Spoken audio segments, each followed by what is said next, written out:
Hey everyone. So let's talk about something super important, dating and relationships. And here's the thing.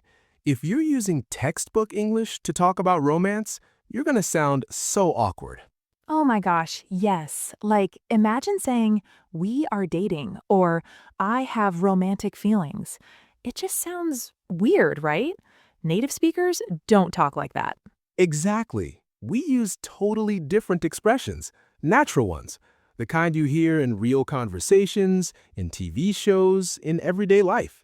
And that's what we're covering today. We've got 10 amazing expressions that will make you sound confident and natural when talking about relationships in English, from the first date all the way to, well, the breakup.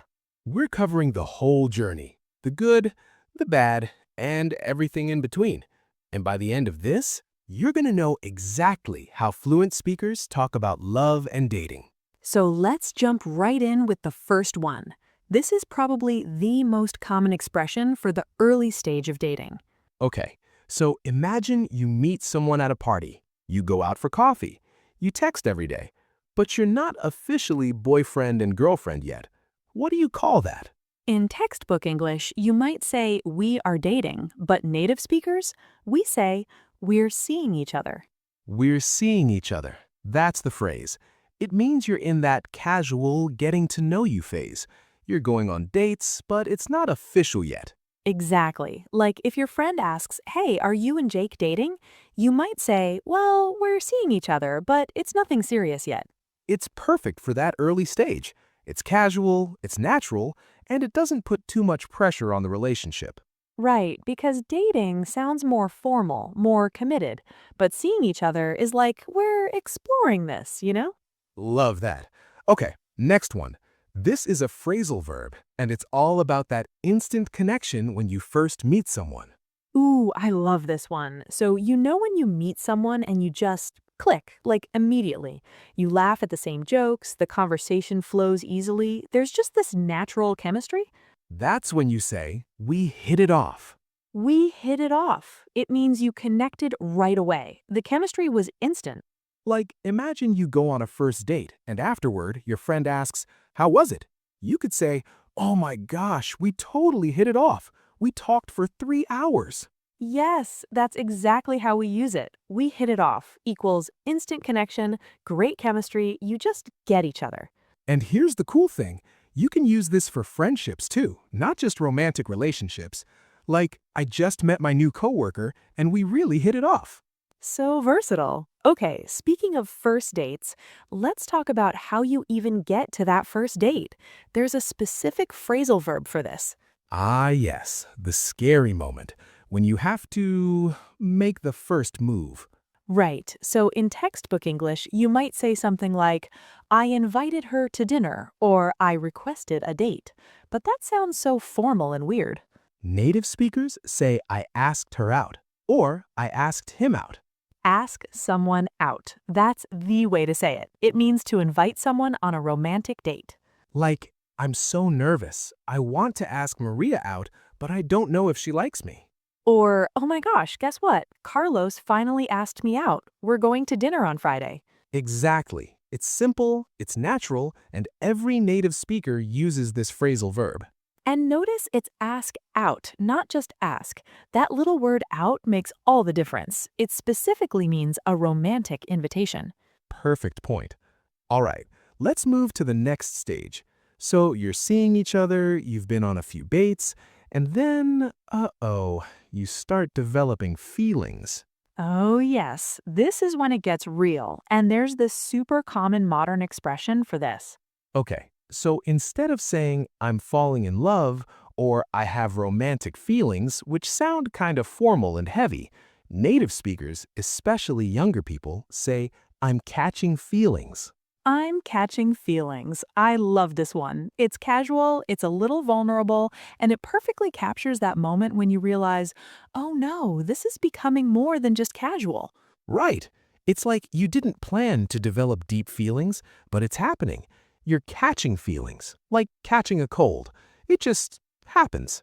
Great analogy. You might say to your friend, I wasn't looking for anything serious, but I think I'm catching feelings for him. Or, We've only been seeing each other for a month, but I'm already catching feelings. Is that too fast? It's such a natural modern way to express this. Textbook English just doesn't have anything that sounds this real. Absolutely. Okay, so you're catching feelings, and now you want to take the relationship to the next level. You want it to be exclusive, official, committed. Right. No more seeing other people, just the two of you. And there's a perfect expression for this moment.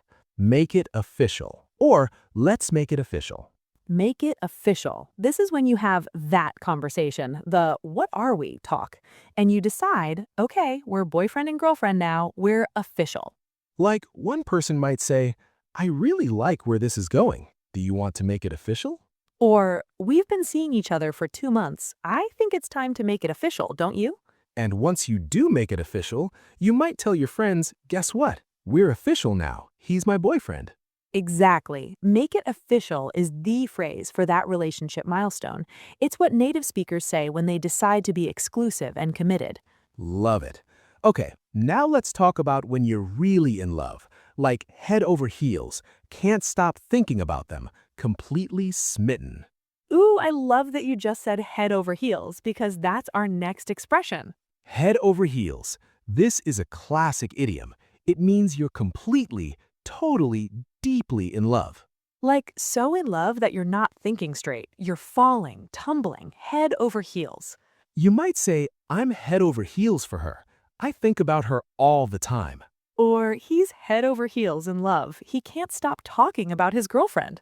It's such a romantic expression, and it's been around for a long time, but native speakers still use it all the time. We do. Another one you mentioned, smitten. That's also a great word. I'm totally smitten with him. Ooh, yes. Smitten means you're charmed, you're infatuated, you're falling hard. Such a cute word. All right, so we've covered the good stuff. Meeting someone, hitting it off, catching feelings, making it official, being head over heels. Beautiful, right? So beautiful. But let's be real. Not all relationships work out. Sometimes things get difficult. Unfortunately, yes. And when a relationship is having serious problems, when things are not going well, there's a specific idiom native speakers use. On the rocks. On the rocks. If a relationship is on the rocks, it means it's in trouble. Things are bad. You're having major issues. Like, imagine your friend asks, how are things with you and your boyfriend? And you might say, honestly, we're on the rocks right now. We've been fighting a lot. Or, I heard their relationship is on the rocks. I think they might break up soon.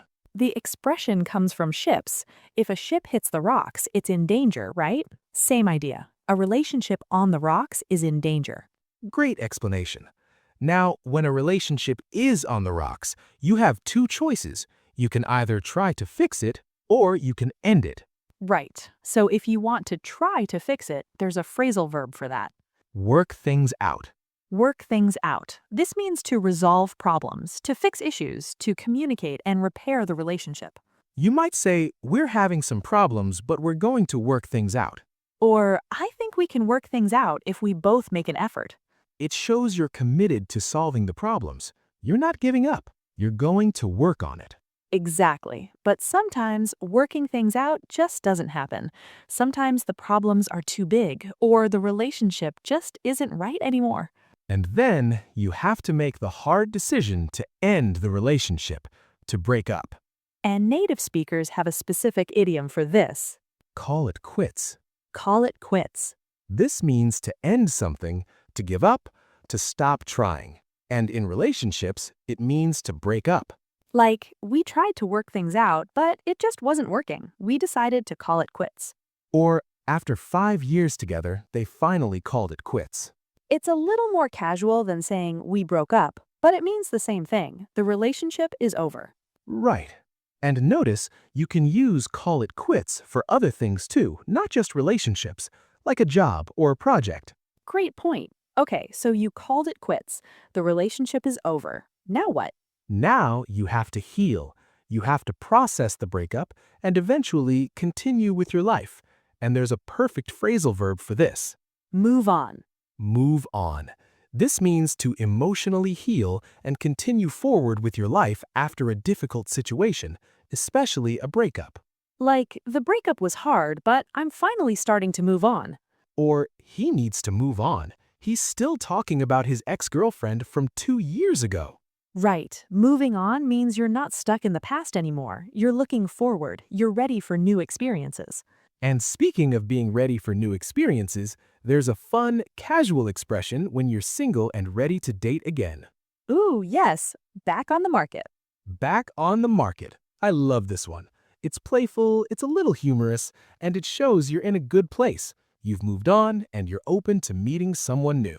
Exactly. It treats dating like a marketplace, which is kind of funny, but also not totally wrong, right? Huh, true.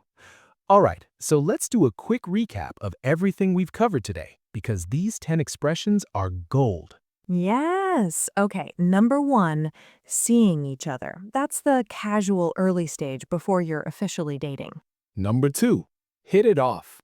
When you instantly connect with someone and have great chemistry. Number three, ask someone out. To invite someone on a romantic date. Number 4, catching feelings. When you start developing romantic emotions for someone. Number five, make it official. When you decide to be exclusive and committed, boyfriend and girlfriend. Number 6, head over heels. Completely and deeply in love. Number seven, on the rocks. When a relationship is having serious problems. Number 8, work things out. To resolve problems and repair the relationship. Number nine, call it quits. To end the relationship. To break up. And number 10, move on and back on the market. Healing after a breakup and being ready to date again.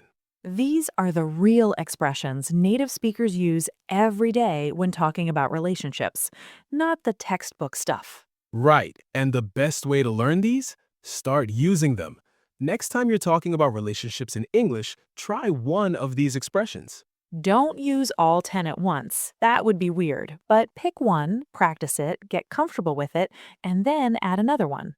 Exactly. That's how you build fluency, one natural expression at a time. And honestly, once you start using these, you're going to notice them everywhere in movies and songs and conversations around you.